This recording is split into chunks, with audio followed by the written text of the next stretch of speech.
Good evening, folks, and welcome to another episode of Beer Rating with Sean Connors. As you can see, a new beer box. And what this is, for any new viewers, basically I'm part of a beer club, so every month I get a box of beer. It's usually 12 beers, 6 different beers, 2 of each, and it's usually 3 breweries providing 2 beers. Not always the case, but usually the case. And quite often, about a week or two beforehand, they'll send me a email basically saying, yeah, your box is going to be on its way and this is what's in it. So usually I do know what's in it, but actually you fast forward that week or two between the email and when it arrives, and I have no idea what's in it anymore. So it's always a little bit of a surprise. Now I'm sure if there's anything that really stands out in the email, I might remember it, but there's nothing here that I can remember. So not saying they're they're subpar beers or anything like that. It's probably styles that I've already tried before. Alright, so we got a 25% off coupon if anybody wants to join the club. I got a code here I can give you. And the beers usually come with a newsletter. It tells you a little bit about each brewery and a little bit about each beer. And this time it seems to be 3 different breweries. Big Rock Brewery out of Calgary, Market Brewing Company out of Newmarket, Ontario, and 4 Degrees Brewing Company out of Smith Falls, Ontario.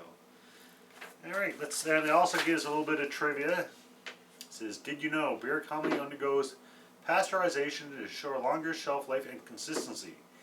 Many craft breweries choose to forego the pasteurization process to produce beer with more complex flavor profiles, which can shorten the lifespan of the beer. However, tight filtration systems have come a long way in preserving craft beer and can keep beer fresh for up to a year. Alright, so let's see what we got in the box. Ooh, a Helles Bock from Big Rock. So that's a strong Bock lager. That's one I haven't had in a long time. And from Newmarket, we have a Hitched Cream Ale. Had several cream ales in the last little while, it seems. Another one from Bock, and this is a Czech style Pilsner. Obviously I had many Pilsners. From Newmarket again, Let It Fly Light Ale. And we got from 4 Degrees Brewing, Spunky Monkey Smash, an American Pale Ale. And finally we have South, and that is it doesn't say, it just says South. I checked the newsletter, see what they say about South. It says, living south of 7, a traditional red ale. So all these beers, for the most part, are styles that I have had in the last little while. So then comes the question, what am I going to try tonight? American Pale Ale, red ale, kind of red aled out. Light ale, possibly. Cream ale, seems I've had a couple of those in the last little while. A strong Bock lager, that's kind of intriguing me. A Czech style Pilsner, and that's always a good beer.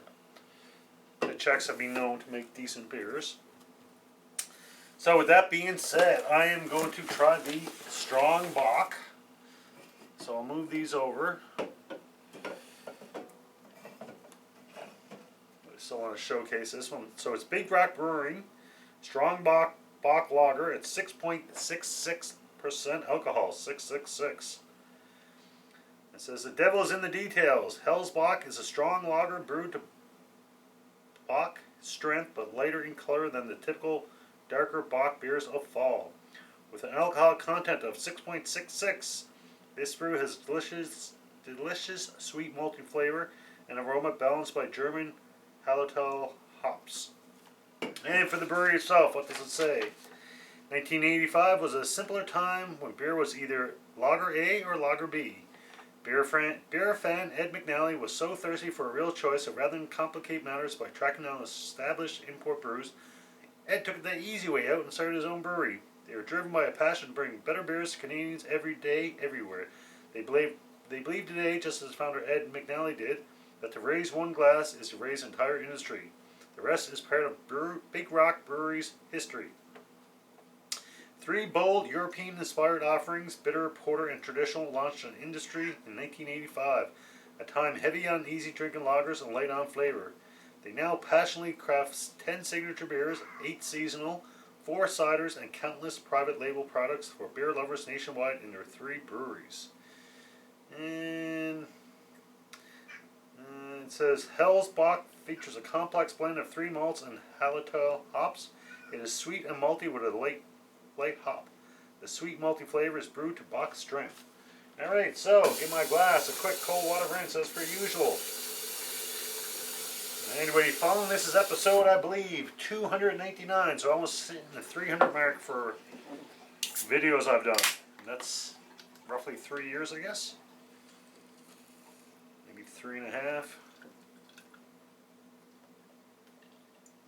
Alright, it's a nice light color.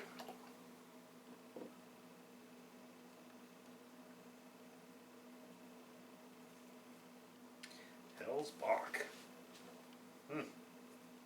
I do enjoy a Helles. Very close to the Pilsner. I don't think I've had a Helles Bock. I can actually smell the aroma from here.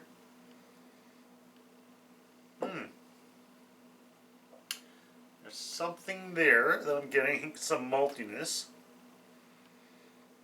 which quite honestly doesn't appeal to me overly, but it's got a nice color, nice golden color, fairly clear. A little bit of head, not a lot. The question is, how does it taste? It tastes malty. Not overly malty, the aroma malt is a little bit more. Delicious sweet malty flavor, they say. Sweet and malty, so it's definitely malty. That's to be expected, I guess. I wasn't really paying attention when I read it.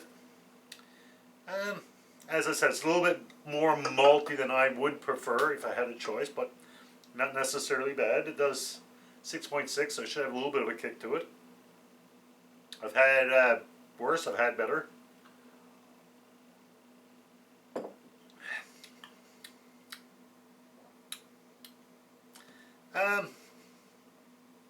For me, again, it's not bad. It's just, it doesn't get me excited. I'm just trying to think of rating-wise. My ratings are always out of 5, with a 1 being pouring it down the drain. It's not bad.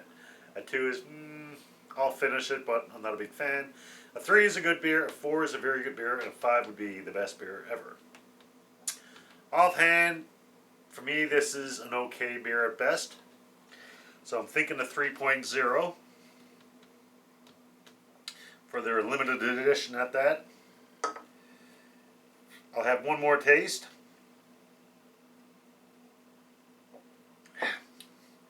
Yeah, like I said, a little bit maltier than I would prefer, especially for something like a Helles. Not a bad beer by any means, but nothing really to get me excited and want me to pick up more of them. But again, not a bad beer. So I'm going to stick to my 3.0, so basically not a bad beer, average beer. It's definitely enjoyable, but wouldn't get me too excited. But with that being said, there's nothing there that would make me not want to have another one. So there you go, folks, for the Big Rock Brewery's Helles Bock Strong Bock Lager 3.0. Got 5 more beers I got to try, so I'll be trying one within the next day or so, and hopefully you can join me then. Until next beer, as always, enjoy responsibly. Cheers.